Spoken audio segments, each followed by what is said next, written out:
¿Qué tal? Buen día, que el Señor te bendiga. El día de hoy vamos a analizar el último capítulo del apóstol Pablo a los Colosenses, que es el número 4. Muy bien, así que si tú no has leído Colosenses capítulo 4, te pido que le pongas pausa al video, que lo leas y que regreses a este video. Muy bien, si tú te das cuenta, entre el capítulo 3 y el capítulo 4 no hay una división, sino que continúa con el mismo tema que estaba abordando en el capítulo anterior. En el capítulo anterior el apóstol Pablo les da algunos deberes sociales que debemos de tener cuando ya estamos en la nueva vida. Les dice a las mujeres casadas, sométanse a sus maridos. Le dice a los maridos, amen a sus mujeres. Le dice a los hijos, obedezcan a los padres. Y le dice a los esclavos que obedezcan a sus amos. Pero les dice a todos estos que lo hagan como si lo estuvieran haciendo para el Señor mismo. Eso es lo que les comenta el apóstol Pablo. No lo hagan para agradar a los hombres, sino para agradar al Señor mismo. Y continúa en el capítulo 4 retomando un consejo más para ciertas personas, que es para los amos, es decir, para aquellos que eran dueños de esclavos, y les dice que hagan lo que es justo y recto a sus esclavos, sabiendo que también tienen un amo en el cielo. Entonces, hoy en día no hay esclavitud y sabemos que no lo podemos aplicar hacia esclavos que tengamos, pero esto sí se puede aplicar para todos aquellos que son patrones, todos aquellos que tengan empleados a su cargo o que tengan gente que, aunque ellos no sean los dueños, sí sean empleados subordinados a uno, y les dicen, hagan lo que es justo y hagan lo que es recto con estas personas. Y por último, el apóstol Pablo, después de hablarle a las mujeres casadas, a los maridos, a los hijos, a los esclavos y a los amos, ya da unas consejos generales para todo el mundo, o sea, para todos estos, pero que aplican para todos.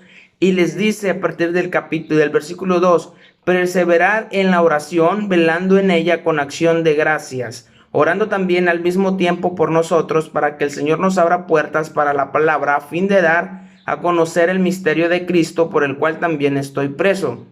Les dice el apóstol Pablo, ok, ya les dije cómo comportarse, ya les dije a las mujeres, a los hombres, a los esclavos, y ya les dije a los amos cómo comportarse. Ahora, todos ustedes, por favor, perseveren en la oración. Y cuando dice perseverar en la oración, en el griego esta palabra perseverar, si lo traducimos a un español más actual, la palabra exacta, el significado es ser persistente con valentía o aferrarse y no soltarse. Ojo con esto, ser persistente con valentía o aferrarse y no soltarse. Eso es lo que está diciendo. O sea, sean valientes en la forma de orar.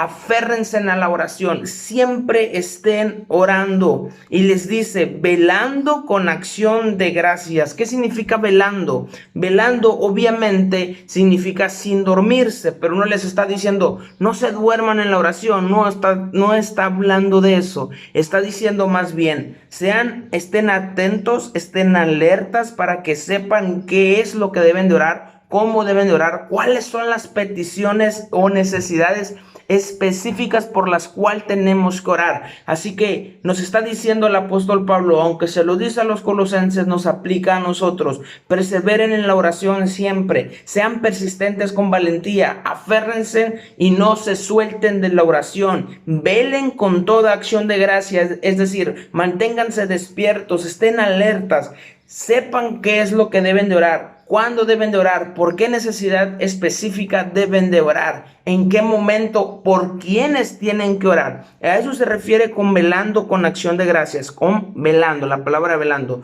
Y obviamente con acción de gracias lo hemos repetido inalcanzable veces, siempre con el Señor, con una acción de gracias, no con una queja, sino con al Señor diciéndole gracias por lo que haces en mi vida, gracias por lo que haces en mi trabajo, por lo que haces en mi familia, siempre con una acción de gracia en nuestra boca.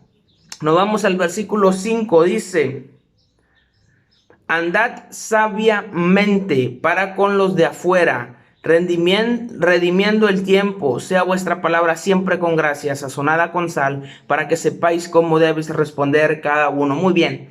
Ya por último, el apóstol Pablo les da un consejo más y les dice, anden sabiamente. ¿Con quién? Con los de afuera. Y esto es a lo que quería llegar. Dice con los de afuera. Cuando habla con los de afuera, está haciendo referencia a todo aquel que no es creyente, a todo aquel que no es cristiano, a todo aquel que no tiene a Cristo en su corazón. Les está diciendo, ustedes creyentes, anden sabiamente con los que no son creyentes. Ustedes que aman a Cristo, anden sabiamente con aquellos que no aman a Cristo. Así que hermano, hermana que me escuchas, que me estás viendo, deja y te digo esto. Anda sabiamente con tus parientes que no son creyentes. Anda sabiamente con tus amigos que no son creyentes. Anda sabiamente con tus compañeros de trabajo, con tus vecinos, con todo aquel que aún no cree en Cristo, porque tú y yo somos muchas veces lo único que tienen cerca de Cristo. ¿A qué me refiero con esto?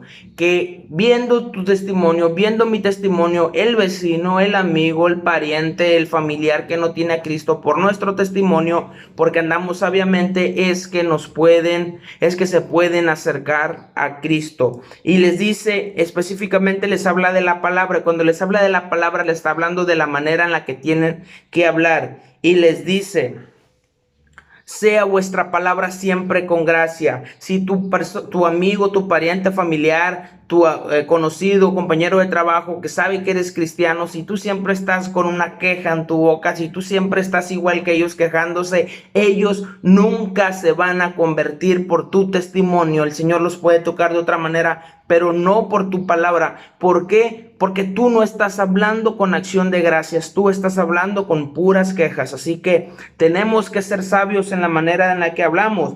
Y les da dos opciones y les dice dos cosas, cómo es que deben de hablar. Y les dice que sea nuestra palabra siempre con gracia, es decir, que siempre estemos hablando lo espiritual, que seamos sensibles a lo que estamos hablando, que hablemos siempre con un propósito, y el propósito es que las personas conozcan de Cristo. Eso es hablar con gracia. Y por último, esto me encanta y con esto voy a terminar, dice que nuestra palabra siempre sea sazonada con sal.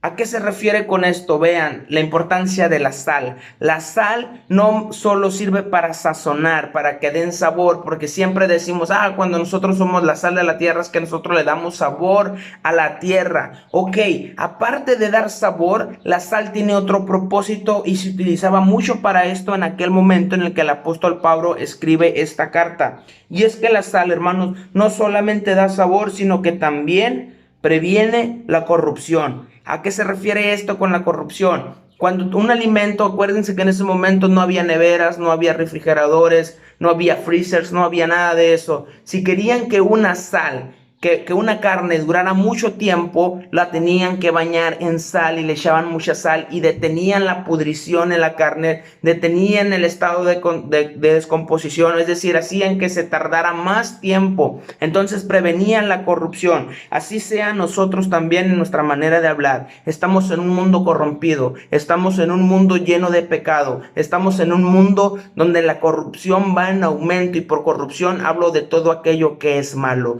Que nuestra palabra sea para sazonar, pero también sea para prevenir esa corrupción, que nuestra boca sea una fuente de bendición, principalmente para aquel que no conozca a Cristo, para que a través de estas palabras conozcan de Cristo. Que el Señor te bendiga y te guarde.